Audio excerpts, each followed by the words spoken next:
स्वागत दोस्तों आपके अपने चैनल पर के सामने मौत यहाँ पर चलेंगे। सबसे पहले सबसे बड़ी आपको बताएंगे दोस्तों, आज से हेलीकॉप्टर का ट्रैक्टर बनने वाला है। कैसे एक के बाद एक आधे दर्जन से ज्यादा रैलियां करने जा रहे हैं तेजस्वी यादव। बताएंगे किस तरीके का उनका कार्यक्रम है दोस्तों, यानी मोदी वर्सेस तेजस्वी यादव बन गया है पूरा माहौल। और बताएंगे राहुल गांधी कब बिहार का दौरा करने जा रहे हैं दोस्तों। के साथ में चलेंगे एक और बड़ी खबर की तरफ, जहां पर इंडिया गठबंधन ने एक और बड़ी बैठक बुलाई है। बताएंगे इस बैठक में क्या बड़े ऐलान होंगे दोस्तों। इसी के साथ में खेसारी लाल यादव की आलोचना करने वाले बीजेपी वालों की नींद उड़ चुकी है दोस्तों। इतनी बड़ी रैलियां कर रहे हैं खेसारी लाल यादव, कुछ तस्वीरें भी आप तक पहुंचाएंगे। इसी के साथ में बताएंगे कैसे इंडिया गठबंधन के उम्मीदवार का नामांकन रद्द किए जाने के मामले को लेकर अब हाईकोर्ट का दरवाजा खटखटाया जाएगा और पप्पू यादव ने किसको साइको बताकर निशाना साधा है दोस्तों। इसी के साथ में नरेंद्र मोदी की जहां पर होने वाली है रैली, वहां के परंपरा का किया गया ऐसा अपमान कि अब मोदी के रैली में विरोध भी हो सकता है। डिटेल में जानकारी अब तक पहुंचाएंगे, एक एक करके चलेंगे आज की सारी बड़ी खबरों की तरफ। लेकिन उससे पहले अगर आप भी मानते हैं कि बिहार के अंदर इंडिया गठबंधन ने एक तरफा तेजस्वी यादव को कमान देकर एकदम सही किया है और परिवर्तन एक युवा के नेतृत्व में ही हो सकता है, तो इस वीडियो को लाइक करके लाल बटन दबाकर चैनल को सब्सक्राइब करके बेल आइकन दबाकर कमेंट बॉक्स में अपनी राय जरूर लिखकर बताएगा दोस्तों। ज्यादा से ज्यादा वीडियो को शेयर कीजिएगा। चलते हैं सबसे पहले सबसे बड़ी ब्रेकिंग न्यूज अपडेट की तरफ, जहां पर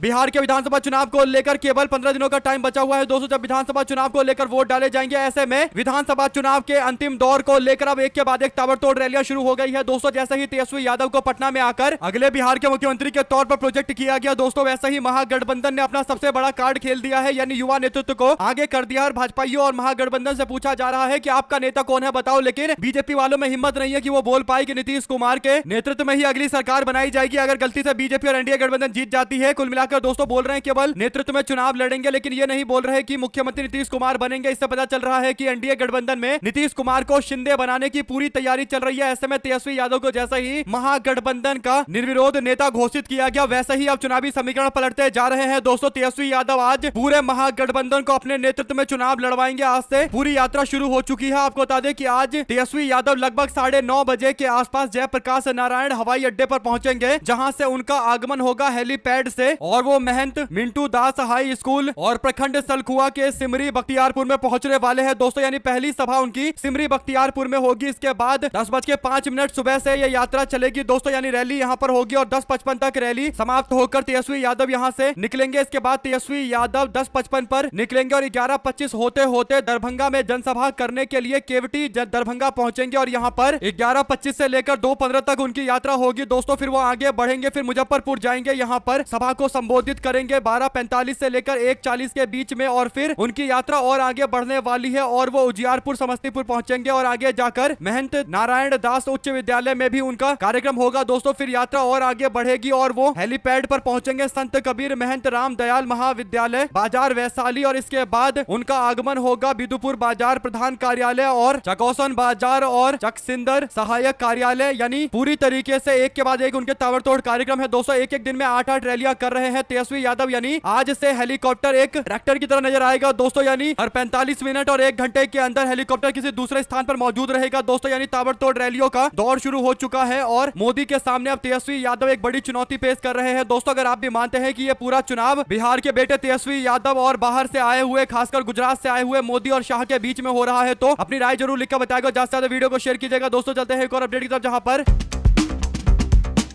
जैसे ही इंडिया गठबंधन ने मुख्यमंत्री पद का उम्मीदवार तेजस्वी यादव को घोषित किया दोस्तों, वैसे ही उन्होंने अपना एजेंडा क्लियर करते हुए कह दिया कि आईटी पॉलिसी हम लोगों ने बनाई 17 महीने की सरकार में, टूरिज्म पॉलिसी हमने बनाई, स्पोर्ट पॉलिसी हमने बनाई, जातिगत जनगणना हमने कराया, रीगा का चीनी मिल हमने शुरू करवाया, 5 लाख सरकारी नौकरियां देने का काम हमने किया, आरक्षण की सीमा को 65% तक हमने बढ़ाया। ये लोग इसे 9वीं अनुसूची में शामिल नहीं करना चाहते। यानी मात्र 17 महीने में तेजस्वी यादव ने जो काम करवाए हैं उन्हें सारा तरीके से गिनवाया जा रहा है। अगर आप भी मानते हैं कि कोई व्यक्ति अगर केवल 17 महीने में इतना कुछ कर सकता है, तो 5 साल या 60 महीने के अंदर तो पूरी तरीके से बिहार की तकदीर बदल सकता है। दो शब्द जरूर लिख कर बताएगा। इसी के साथ में बिहार में इंडिया गठबंधन की संयुक्त प्रेस वार्ता में तेजस्वी को नेता घोषित किए जाने के बाद अब बिहार विधानसभा चुनाव के लिए महागठबंधन ने साझा घोषणा पत्र जारी करने के लिए 28 तारीख को पटना में कार्यक्रम आयोजित करने का फैसला लिया है दोस्तों। इसमें राहुल गांधी भी मौजूद रह सकते हैं और घोषणा पत्र ऑफिशियल तौर पर आ जाएगा। इसी के साथ में कुछ लोगों को खेसारी लाल यादव पसंद नहीं आते और कई सारे भाजपा और एनडीए के समर्थक पूछ रहे हैं कि आखिर खेसारी लाल यादव चुनाव क्यों लड़ रहे हैं, जबकि उनको पता होना चाहिए कि खेसारी लाल यादव एक ऐसे एक्टर है जो सामाजिक मुद्दों पर हमेशा से अपनी राय रखते रहे हैं और समाज को कैसे आगे ले जाना है इसकी चर्चा हमेशा से मीडिया में करते आए हैं और ऐसे में उनका चुनाव लड़ना एकदम जायज है। दोस्तों आपको बता दें कि छपरा के सदर सीट से मैदान में उतरे खेसारी लाल यादव के रैली के दौरान की तस्वीरें देख देखकर बड़े से बड़े राजनीतिक तुर्रम खां की नींद उड़ी पड़ी है दोस्तों, क्योंकि खेसारी लाल यादव भारी संख्या में लोगों को इकट्ठा कर रहे हैं और कह सकते हैं कि छपरा की ये सीट राष्ट्रीय जनता दल के खाते में आराम से चली जाएगी। और खेसारी लाल यादव को एक सामाजिक सपोर्ट भी है, यानी वो ऐसा नहीं है कि केवल एक एक्टर है और सीजन में आए हैं चुनाव लड़ने के लिए, वो अपने क्षेत्र में रहते हैं, लोगों से बातचीत करते रहते हैं और एक एक्टर के तौर पर भी सामाजिक मुद्दे उठाते हैं, इसीलिए लोग उनको सपोर्ट करने में बिल्कुल नहीं हिचकिचाएंगे। 2 शब्द जरूर लिखकर बताएगा दोस्तों अगर आप भी मानते हैं कि इनके लिए माहौल बहुत आसान सा है, अच्छा है, तो लिखेगा जरूर। चलते हैं एक और अपडेट की तरफ जहां पर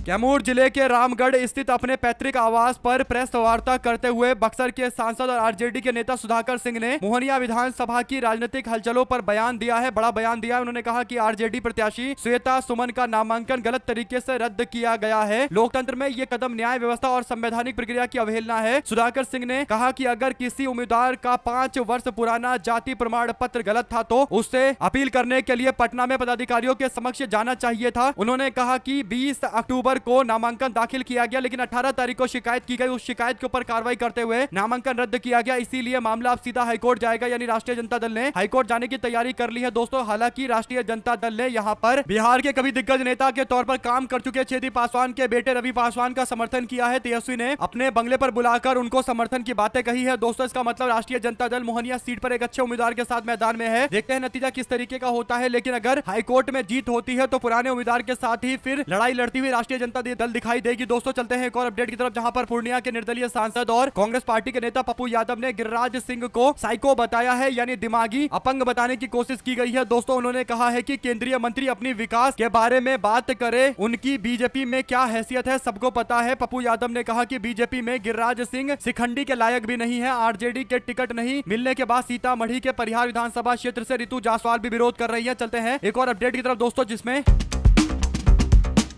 पिछली बार बिहार में भारतीय जनता पार्टी और एनडीए गठबंधन की सरकार बनने के पीछे सबसे बड़ा कारण यह था दोस्तों कि भारतीय जनता पार्टी और जनता दल यूनाइटेड को मिथिलांचल रीजन के अंदर सबसे ज्यादा सीटें मिली थी दोस्तों। मिथिलांचल प्लस तिरहुत को मिला दे तो टोटल 80 के आसपास सीटें होती है। पिछली बार मिथिला रीजन की 30 से 32 सीटों के बीच में एनडीए गठबंधन को लगभग 22-23 सीटें मिल गई थी दोस्तों, यानी एक तरफा जीत एनडीए गठबंधन की मिथिला रीजन के अंदर हुई थी, मिथिला क्षेत्र के अंदर हुई थी, जिसके कारण भारतीय जनता पार्टी बिहार में सरकार बना लेती है दोस्तों। नीतीश कुमार फिर मुख्यमंत्री बन जाते हैं। लेकिन अब भारतीय जनता पार्टी के नेता ने एक ऐसी हरकत की है दोस्तों जिससे पूरे क्षेत्र के लोगों का घनघोर अपमान किया गया है। आपको बता दें कि सोशल मीडिया पर एक वीडियो वायरल हुआ है दोस्तों, जिसमें भारतीय जनता पार्टी की नेत्री और दरभंगा के अलीनगर से चुनाव लड़ रही मैथिली ठाकुर के सम्मान में एक कार्यक्रम किया जा रहा था दोस्तों। इस कार्यक्रम के दौरान भारतीय जनता पार्टी की उत्तर प्रदेश की विधायक केतकी सिंह प्रचार करने आई थी और प्रचार के दौरान केतकी सिंह ने मैथिली ठाकुर की तारीफ करते हुए मिथिलांचल का सम्मान कहे जाने वाले मिथिलांचल के पाग को, यानी सर पर पहनने वाले टोपी को फेंक दिया दोस्तों और उसका अपमान करते हुए कहा कि ये मिथिला का सम्मान नहीं है, यानी जो लोगों की संस्कृति से जुड़ा हुआ सामान है दोस्तों, यानी जो टोपी है जो उनकी संस्कृति से जुड़ा हुआ है, उस पूरे समाज के लोगों को आईना दिखाते हुए बीजेपी के नेता ने अहंकार में चूर होकर एक सम्मानजनक चीज का अपमान करते हुए अपना अहंकार दिखाया है। अगर आप भी मानते हैं कि किसी व्यक्ति की परंपरा से अगर कोई चीज जुड़ी है तो उसका सम्मान किया जाना चाहिए, और भाजपा की नेत्री केतकी सिंह ने पूरे के पूरे मैथिली समाज के लोगों का अपमान किया है, घनघोर अपमान किया है। और अब मिथिला समाज के लोगों को देखना है कि भारतीय जनता पार्टी को किस तरीके से लाइन पर लाना है और कैसे बीजेपी को आईना दिखाना है। अगर आप भी इस बात का समर्थन करते हैं दोस्तों कि ये पूरे समाज का घनघोर अपमान है तो लिखकर जरूर बताएगा। और मामला यही नहीं रुका दोस्तों, बल्कि भारतीय जनता पार्टी ने जिस मैथिली ठाकुर को चुनाव लड़वाने के लिए अलीनगर में मैदान में उतारा है, उस मैथिली ठाकुर का भी एक वीडियो वायरल हुआ है जिसमें सर पर पहने जाने वाले पारंपरिक पाग का इस्तेमाल किया गया, उसमें खाना रखकर खाने के लिए। और सोशल मीडिया पर लोगों ने इस पर भी प्रतिक्रिया देते हुए कहा कि हमारी परंपरा से जुड़ी चीजों को एक कटोरी बनाकर इस्तेमाल किया जा रहा है और ये पूरे के पूरे मिथिलांचल के समाज का अपमान है और इसका विरोध किया जाएगा। भारतीय जनता पार्टी को इस बार पूरे मिथिलांचल रीजन के अंदर, क्षेत्र के अंदर इसकी कीमत चुकानी पड़ेगी। अगर आप भी मानते हैं दोस्तों कि किसी राज्य या क्षेत्र के लोगों की अस्मिता को ठेस पहुंचाना बीजेपी के नेताओं का पुराना काम है, अब देखते हैं उस क्षेत्र की जनता किस तरीके से इस पर प्रतिक्रिया देती है और कैसे भाजपा को आईना दिखाया जाता है। तेजस्वी यादव ने भी इस पर बयान जारी किया दोस्तों। तेजस्वी ने कहा कि मिथिला क्षेत्र के अंदर पाग केवल सिर पर सजने वाली वस्तु नहीं है, बल्कि सम्मान, संस्कार, अस्मिता का प्रतीक है। यह उस परंपरा की पहचान है जहाँ किसी को पाग पहनाना उसके प्रति आदर और स्वीकृति प्रकट करना होता है। पाग को मिथिला की संस्कृति में वही स्थान प्राप्त है जो ताज को किसी साम्राज्य में। ऐसे में यदि कोई व्यक्ति अपने अहंकार में आकर किसी व्यक्ति विशेष को पाग से बड़ा बताए और उसे तिरस्कार पूर्वक फेंक दे तो ये केवल एक वस्तु नहीं बल्कि पूरे मिथिला की सभ्यता, उसकी मर्यादा, उसके गौरव का अपमान है, सम्मान के प्रतीक का अपमान। दरअसल उस समाज की आत्मा को ठेस पहुंचाना है जिसने सदियों से मर्यादा संस्कारों का सर्वोच्च स्थान दिया है। मिथिला में पाग का मान बचाए रखना अपनी सांस्कृतिक अस्मिता का रक्षा करने के जैसा है। कुल मिलाकर दोस्तों इस मामले पर अब भारतीय जनता पार्टी से हो सकता है कि मिथिला समाज के लोग एक बड़ा बदला ले, क्योंकि भारतीय जनता पार्टी के लोग पूरे समाज को हल्के में ले रहे हैं, क्योंकि यहाँ पर बीजेपी को अमूमन ज्यादा सीटें मिलती आई है दोस्तों। और पिछली बार सरकार बनने का भी कारण था। आप लोग अपनी राय जरूर लिख कर बताएगा। चलते हैं एक और बड़ी अपडेट की तरफ, जहां पर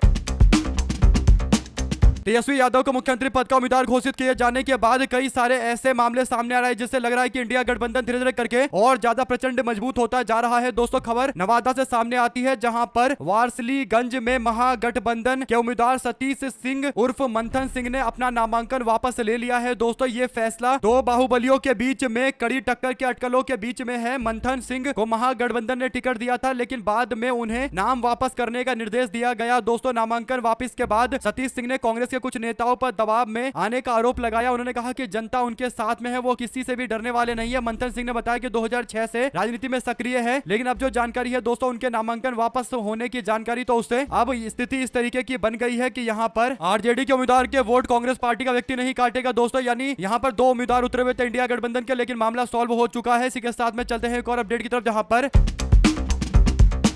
खेसारी लाल यादव को लेकर इतना ज्यादा डर रहे हैं बीजेपी के लोग कि उल्टा सीधा बयान दे रहे हैं। दोस्तों खेसारी लाल यादव को लेकर सम्राट चौधरी ने बयान देते हुए कहा था कि जब उनको प्रत्याशी नहीं मिले तो नचनिया गवनिया को बुलाया जा रहा है, यानी नाचने गाने वालों को टिकट दिया जा रहा है। खेसारी लाल यादव ने इस पर प्रतिक्रिया देते हुए कहा कि मैं नाचने वाला हूं तो सम्राट चौधरी आसाराम का शिष्य है क्या? यानी सम्राट चौधरी को भी उसी भाषा में जवाब दिया गया है। दोस्तों सम्राट चौधरी के ऊपर इतने सारे गंभीर मामले हैं और उनको हत्या के आरोप में जेल में भी बंद रखा गया था। इसके बावजूद सम्राट चौधरी दूसरों को ज्ञान दे रहे हैं। अगर आप भी मानते हैं कि सम्राट चौधरी को ज्ञान नहीं बल्कि अपने 10वीं की डिग्री दिखानी चाहिए और जनता डिग्री मांग रही है और ये ज्ञान दे रहे हैं, अगर आप भी मानते हैं दोस्तों कि जिस व्यक्ति के पास 10वीं का सर्टिफिकेट नहीं है और वो अपना डिग्री नहीं दिखा सकता तो फिर उस व्यक्ति के बयान की क्या ही वैल्यू होगी? दो शब्द जरूर लिखकर बताएगा दोस्तों इस मामले पर। अगर आप भी मानते हैं कि खेसारी लाल यादव ने एकदम सही बोला तो लिखिएगा जरूर। चलते हैं एक और अपडेट की तरफ, जिसमें बिहार के विधानसभा चुनाव के मद्देनजर बाबू बरही विधानसभा सीट से मुकेश सहनी ने विकासशील इंसान पार्टी के टिकट पर बिंदु गुलाब यादव को मैदान में उतारा था। दोस्तों अब इस सीट पर आरजेडी के उम्मीदवार अरुण कुशवाहा महागठबंधन के संयुक्त उम्मीदवार होंगे। वीआईपी ने अपना उम्मीदवार वापस ले लिया है। वीआईपी ने बिंदु गुलाब को अपने उम्मीदवार के तौर पर वापस लेते हुए कहा कि हम लोग यहाँ पर राष्ट्रीय जनता दल के उम्मीदवार का समर्थन करेंगे, अरुण कुशवाहा का समर्थन करेंगे। 6 तारीख को वोट डलेगा और 11 तारीख को वोट डलेंगे और 14 को रिजल्ट आएगा। दोस्तों देखते हैं ऐसे और भी कई सारी सीटों को लेकर जो मसले सॉल्व कर लिए गए हैं, इससे महागठबंधन की सेहत पर क्या फर्क पड़ेगा? क्या महागठबंधन इस बार एक तरफा क्लीन स्वीप करने जा रहा है? जो भी आपकी राय है लिखकर जरूर बताएगा। चलते हैं एक और अपडेट की तरफ, जिसमें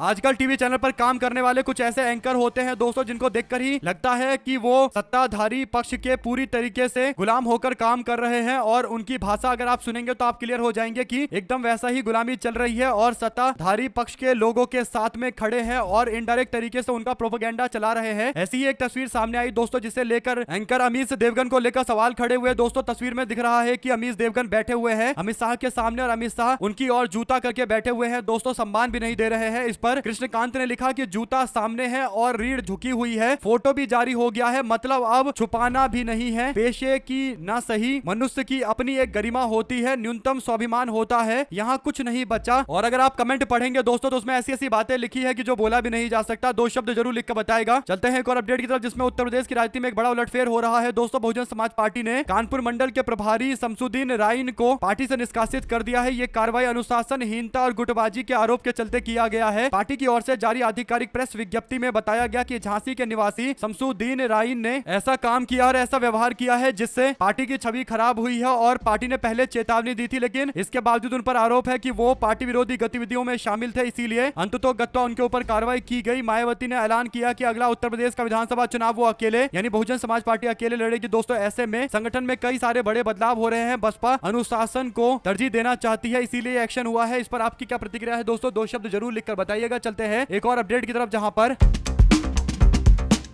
वैशाली जिले की लालगंज विधानसभा सीट से महागठबंधन के प्रत्याशी शिवानी शुक्ला जो बाहुबली नेता मुन्ना शुक्ला की बेटी है, उनको गोली मारने की धमकी मिली है। दोस्तों इस घटना के बाद करताहा थाना में एफआईआर दर्ज की गई है। शिवानी शुक्ला इस बार लालगंज सीट से महागठबंधन यानी कांग्रेस, आरजेडी, लेफ्ट और वीआईपी पार्टी के संयुक्त उम्मीदवार है, जबकि एनडीए ने उनके खिलाफ एक मजबूत उम्मीदवार मैदान में उतारा है। दोस्तों शिवानी के पिता मुन्ना शुक्ला कई बार राजनीतिक और आपराधिक मामलों को लेकर सुर्खियों में रहे हैं, इसलिए यह धमकी राजनीतिक प्रतिद्वंदा और व्यक्तिगत रंजिश से जुड़ी हो सकती है। मुन्ना शुक्ला के दो भाई छोटन शुक्ला और मुटकुन शुक्ला की हत्या हो चुकी है। केसरिया विधानसभा क्षेत्र से चुनावी तैयारी कर रहे छोटन शुक्ला को दिसंबर 1994 में मार दिया गया, वहीं उनके भाई मुटकुन शुक्ला की हत्या 1997 में हुई। ऐसे में शुक्ला परिवार पहले भी 2 राजनीतिक हत्याओं को देख चुका है। अब शिवानी शुक्ला के हत्या की धमकी चर्चा में है। दोस्तों देखते हैं इस मामले में पुलिस के द्वारा क्या कार्रवाई की जाती है। जिस तरीके की बिहार में कानून व्यवस्था है, इस मामले को सीरियस तरीके से लिया जाना चाहिए। अगर आप भी मानते हैं दोस्तों कि किसी परिवार में इस तरीके के मामले पहले भी सामने आ चुके हैं, तो पुलिस प्रशासन को इसे बिल्कुल भी हल्के में नहीं लेना चाहिए और जिन लोगों ने भी इस तरीके की धमकियां दी है उनके खिलाफ कठोर से कठोर कार्रवाई सुनिश्चित करनी चाहिए। तभी जाकर पुलिस प्रशासन को लेकर लोगों की उम्मीद बढ़ेगी। 2 शब्द जरूर लिख कर बताएगा। दोस्तों चलते हैं एक और अपडेट की तरफ, जहां पर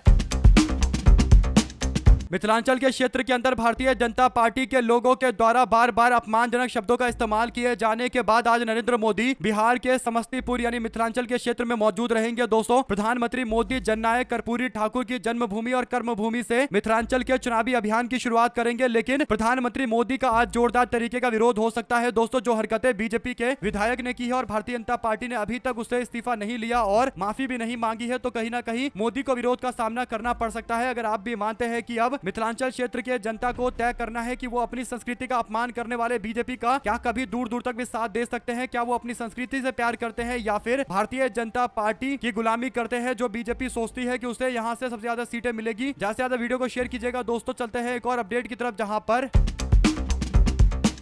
भारतीय जनता पार्टी के नेता सम्राट चौधरी के बयान को लेकर विवाद अभी जारी है। दोस्तों सम्राट चौधरी ने जिस तरीके से खेसारी लाल यादव को लेकर उल्टा बयान दिया था, इस पर अब लोगों ने प्रतिक्रिया देते हुए कहा कि हेमा मालिनी पुलिस अधिकारी थी क्या, यानी खेसारी लाल यादव को नचनिया गायनिया बताकर ट्रोल किया जा रहा था। ऐसे में आप पूछा जा रहा है कि हेमा मालिनी क्या पुलिस अधिकारी थी, कंगना रनौत क्या एयरफोर्स में विंग कमांडर थी, स्मृति ईरानी क्या होटल व्यवसायी थी, मनोज तिवारी की लिपस्टिक बनाने की फैक्ट्री है क्या, रवि किशन समोसे बेचते हैं क्या, निरहुआ इसरो में साइंटिस्ट है क्या, पवन सिंह सीबीआई के अधिकारी है क्या। आप लोगों ने जिन लोगों को टिकट दिया क्या वे लोग ये अलग अलग पोस्ट पर थे या ये लोग भी वही है जो खेसारी लाल यादव थे। कुल मिलाकर 200 खेसारी लाल यादव के कारण भारतीय जनता पार्टी को कम से कम 2 से 3 सीटों का नुकसान हो सकता है। यही बड़ा कारण है कि अब खेसारी लाल यादव को टारगेट करते हुए बीजेपी के नेता इस तरीके का उल जुलूल बयान दे रहे हैं। अगर आप भी मानते हैं कि ऐसे बयानों से कुछ फर्क पड़ेगा नहीं, जनता जानती है कि कैसे इनसे बदला निकालना है। जो भी आपकी राय है दोस्तों लिखकर जरूर बताएगा और ज्यादा से ज्यादा वीडियो को शेयर कीजिएगा। चलते हैं एक और बड़ी अपडेट की तरफ, जहां पर